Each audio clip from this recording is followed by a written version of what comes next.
neighborhood film instructor, Mr. Thomas, and I am recording this video tutorial for you to help you out with Chapter 8, Performing Advanced Editing Techniques in the Class Text Adobe Premiere Pro CC Classroom in a Book 2017 release.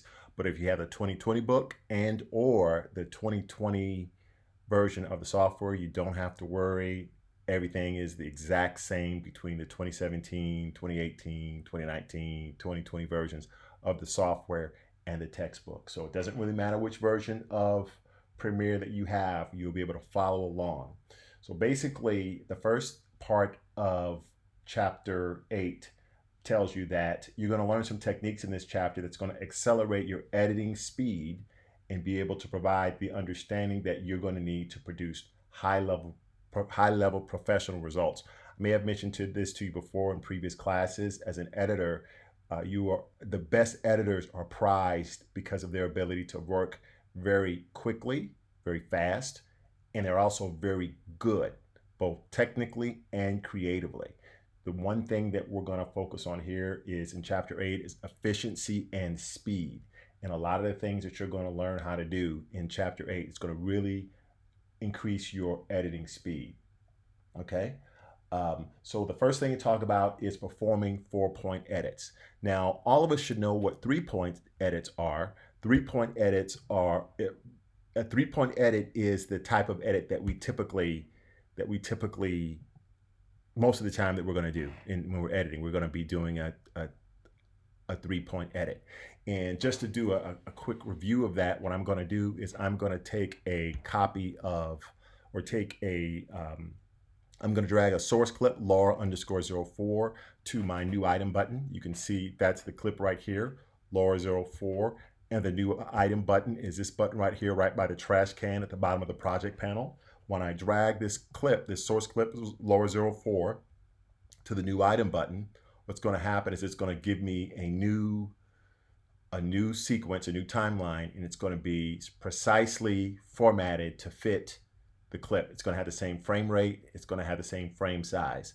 I don't really want it yet, so what I'm going to do is I'm just going to select it and I'm going to delete it. You can see my sequence is still there. I can see the sequence icon in my source monitor, in my project panel, and I can also see that I have a timeline that was named after the clip that I dragged to the new item button. Okay, so that's just a really easy way to get a timeline that has the same frame rate and the same frame size as the footage that you're editing, and that's very important.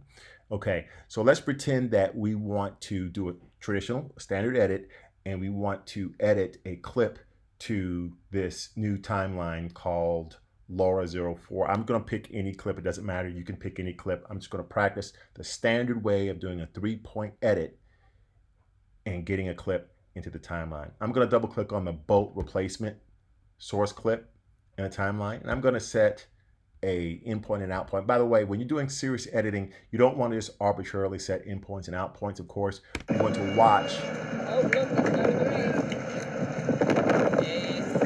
You want to watch your entire clip from beginning to end. Okay, you don't want to watch it fast forward. You want to get in the habit of watching your raw footage, your source footage, from beginning to end as many times as it takes. And it will take a lot of time for you to become familiar with the clip that you're using and to start that mental chess game of, okay, where am I going to use this clip in my finished product? How does it help me tell the story? Okay, so I'm just going to take this clip. I'm just going to, I'm not going to watch the whole thing. I'm not going to take the time to do that in this case, but I'm going to set an in point and an out point in my source monitor. That means, as you probably remember, that of all the footage in this clip, okay, for the entire duration of this clip, I only want to, it was an 18-second clip, roughly 18 seconds. I only want this 4 seconds and 7 frames. From this endpoint right here, I set an I there, endpoint. I could have clicked this button, the endpoint button, or use a keyboard shortcut I, or one of the other several ways of setting an endpoint, to my out point, which is right here, 4 seconds and 7 frames later, 4 seconds and 7 frames later. And I can set an out point by using the keyboard shortcut O.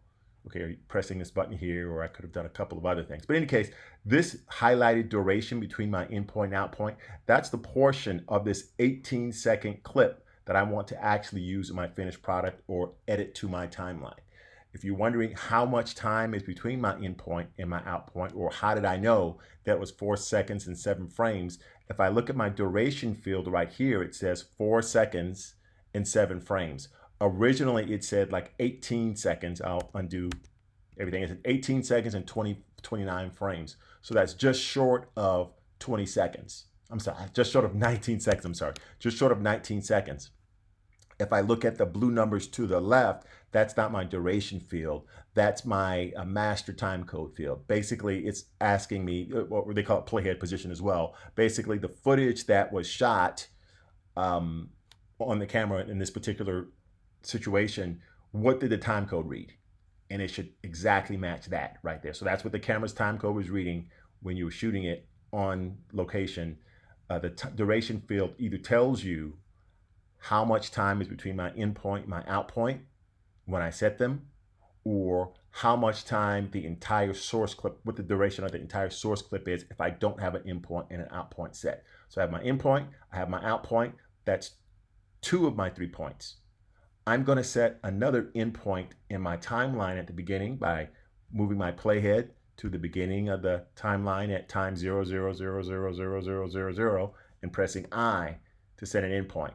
Now, before I just go ahead and either click the overwrite or the insert buttons or use the keyboard shortcuts to edit this marked source clip to my timeline, I'm going to look down at my source selectors. They call them source selectors nowadays, but we used to call them the source track indicators. It's these two blue squares right here. The V1 tells you that my video has a track, my video has a track of video. Of course, I can see it. So that means there's picture. The A1 means that there's one track of audio associated with that video.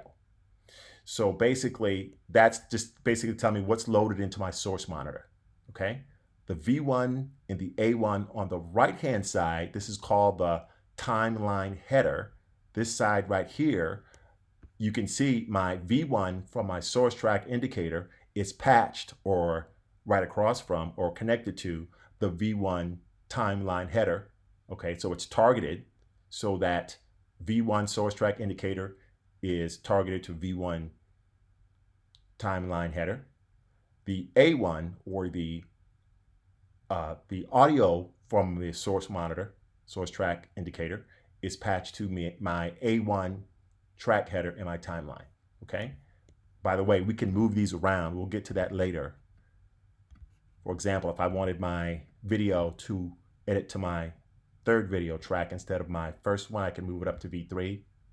Okay, same thing with audio, but we're gonna start you off easy there. So I've got my source track indicator patched to my timeline headers there, and now what I'm gonna do is I'm gonna simply do an edit I'm gonna do an override edit by pressing the period key. Bam, there it is, override edit. I did a / button to zoom in on what I've edited so it's exactly the same size as the window. Okay, so that's a basic 3-point edit. Okay, let's back up one step. Go back to before I drop my edit down. Like I said, I have my in point and my out point designated in my source monitor, and I have an in point right here. You see the very edge of it here, designated in my timeline. Now, notice I have 3 points, not 2 points, not 4 points, not 1 point, but 3 points exactly. 99% of the time, this is how you're going to edit. However, you could have said instead of in point, out point, my source monitor, in point, my timeline, I could have gone in point in my source monitor, and then an in point and an out point in my timeline like this.